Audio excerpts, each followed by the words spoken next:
Alright, motherfuckers, it's review time, and I want to talk about a movie that I watched recently on Netflix, Paranormal Activity 4.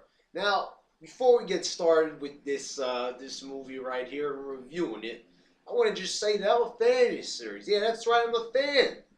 Paranormal Activity is actually a very, very good horror series. You know, starting off with the first one, I loved what they did with it.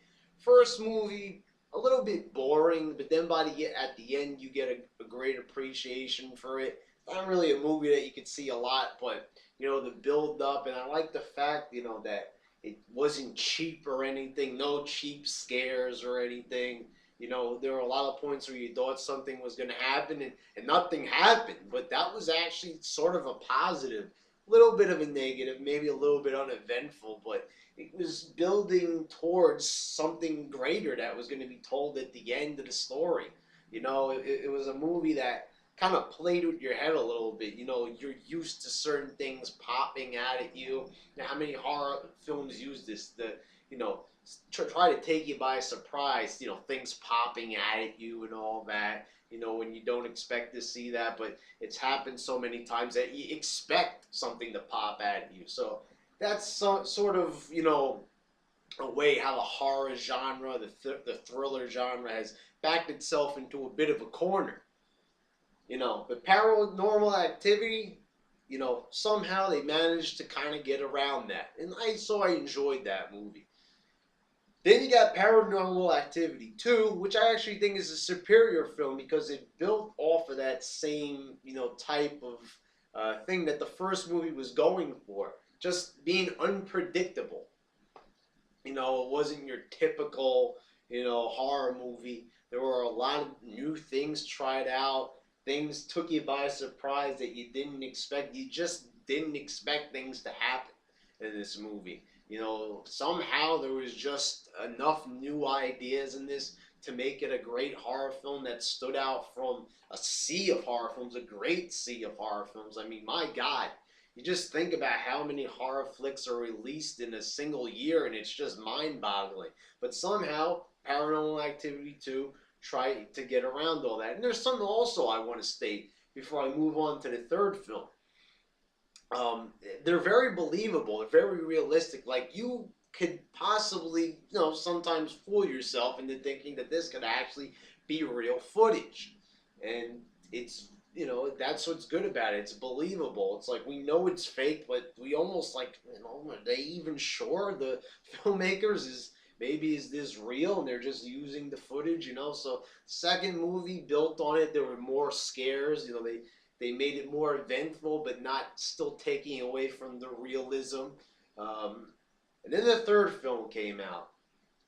Now this movie kind of, you know, waned a little bit when it came to the realism factor. You no longer believe that this could be real footage. Some of the things were just too unbelievable, and they were still setting up cameras, still going on the whole footage thing, you know, and I like that.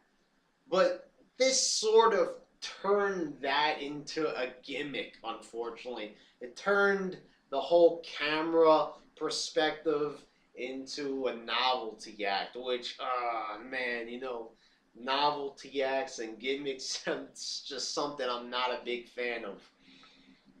You know, so what they did here is they just took a great idea and kind of, you know, perverted it a little bit and just turned it into the nasty gimmick that, you know, kind of affected my enjoyment of the film slightly, but still by itself, it's great. It's still unpredictable. There's a lot of elements in this, especially the finale, that you just don't expect to see. Things take you by surprise. It's different and it still feels new and fresh. So as you can see, Paranormal Activity 1, 2, and 3, all good movies. All movies I enjoy immensely, and they actually legitimately scared me. And I thought they were terrifying, especially the second movie. Now, Paranormal Activity 4. How could you go wrong? How could you go wrong when you got 3, count them, 1, 2, 3, good movies in this series? You know, I was like, you know, usually with movies, they start losing steam by the third one. But hey, the third one's pretty good. So how could a fourth one suck? It sucked, motherfuckers. It sucked big time. This is a piece of shit fucking movie. What a fucking lame ass fucking movie it is. The girl, the fucking girl. Oh my god, the main fucking character. Holy shit, is she fucking annoying. Annoying as all shit. And her boyfriend in this. Well, it's just, oh, bad. Not that the acting was so strong, but they were passable in the past films. Usually horror actors are known for their overacting, but they kept it to a minimum in those films. But this one's extreme overacting and dumb, and it sort of goes back to the uneventfulness of the first film. Eh, but they add something in, cheap scares. Holy fucking shit. Now, this is almost. Let me explain this cheap scares type of tactic in horror films. It's almost comedic to a point. The fact that they take a scene, like for example, a lot of this takes place on webcams. Got her talking to her boyfriend on a webcam, two-way conversation going on. Then she hears a noise. She gets up to investigate it. Spoilers here, but come on, the movie's been out for a while now. It's on Netflix. You shouldn't be worrying about spoilers. So gets up to investigate the noise. You know, she's not coming back for a while. Then all of a sudden, she just plops down on the bed. Boom, just right off camera. She just jumps in, and I believe that there's like a very very cliche horror chord that's played when she jumps in front of it, like I think something like that. But even if it wasn't, my mind went to that. Even if it wasn't, but the way how that happened, so cheap. You knew that they were trying to get a scare out of the whole suddenness of it, or just plopping in front of the camera. You'd be like, oh, and then you kind of laugh like, oh, that's not a monster, that's not a demon, that's not supposed to be scary. And this goes on and on and on throughout the whole fucking movie. And there's things that are done in this film that copy the movies from before it, and they just fall flat, and they just feel like they're copying, and they can't live up to the movies from the past in this series. Like for example, you've got the mother cooking in the kitchen, then the knife goes missing. The knife is on the ceiling, but they don't know about it. 30 minutes goes by. You forget about that fucking knife, and all of a sudden it just drops down. When the father is in the kitchen when he hears a noise. Okay, so this is kind of a play off of the second film, probably the scariest moment in the film, when when the table is up in the air and all of a sudden it just comes crashing down and all the cabinets fly open. Holy motherfucker, it's very fucking frightening, very scary. I mean, this is just a watered down version. That's what this is. It's watered down. Also, the way how the story plays out in the beginning, you're just thrown into this. They give you a hunter. He's just thrown there. The mother, Katie, she's just thrown into the story. She's going to the hospital. She's sick. And now they just have to leave the kid there at the house with the family. It's just they're just throwing all this shit at you. They're throwing all this fucking shit at you right away, and you can't even fucking breathe. Just throwing it right in your fucking face, like, here you go, accept it. And you're like, I'm not ready yet for this. There's not enough build, and it's so slow and boring in the beginning.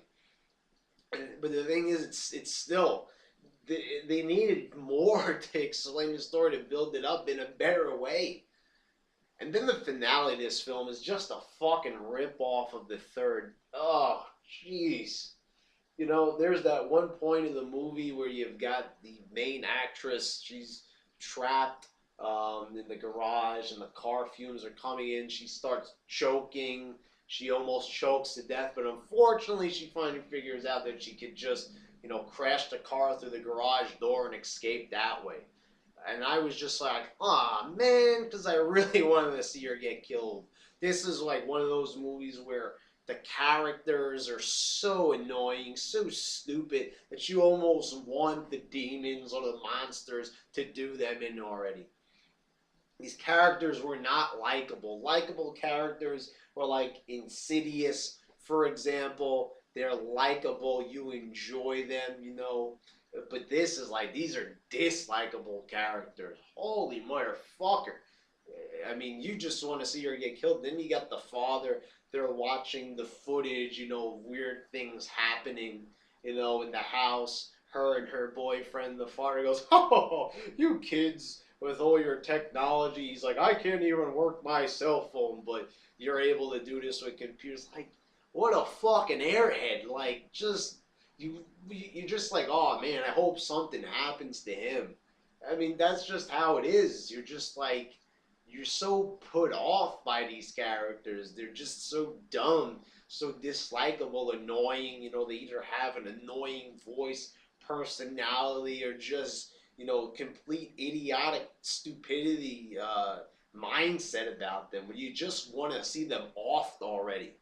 And that's what this kind of movie is. It's just so dislikable. There's nothing in it that's good. Not one scary moment.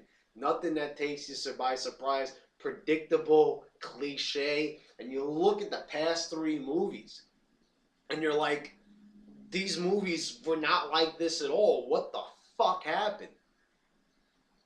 And now they've got the marked ones coming out, which I have also now read some of the reviews. It's getting negative reviews. It looks like this series is going to be finally done in. I don't know what the fuck happened. They started off really strong with three quality films, and now they've completely fucked it up with a fourth. And now, well, it's not Paranormal Activity 5. No, that's still coming out. Which, God, I don't even want to know. Usually, when horror films get to the fifth movie, that usually means that I'm going to be taking a nap. But the marked ones, I'll watch it when they put it on Netflix. I'll review it here. But Jesus fucking Christ, can they at least get some originality? I hope with Paranormal Activity 5, they've started writing the script already. Tear that shit up. Look at like what people were saying about your first three films. Positive fucking shit. Start getting back to that formula. But wait, not a formula. Just the unpredictability. The fact that it did follow a formula, but it didn't seem as formulaic, if that makes any sense. That's how I see it. All right, so yeah, this movie's a piece of fucking shit. Paranormal Activity 4 is complete fucking garbage. If you're a fan of the series and you want to see continuity and some of the plot holes filled in, then see it. But the thing is like, you already know what happens. Read the spoilers instead of watching a movie. This movie's fucking boring. It's fucking terrible. All right. Yeah. So whenever they put the marked ones on Netflix or some shit, or whatever, I will fucking review it. All right.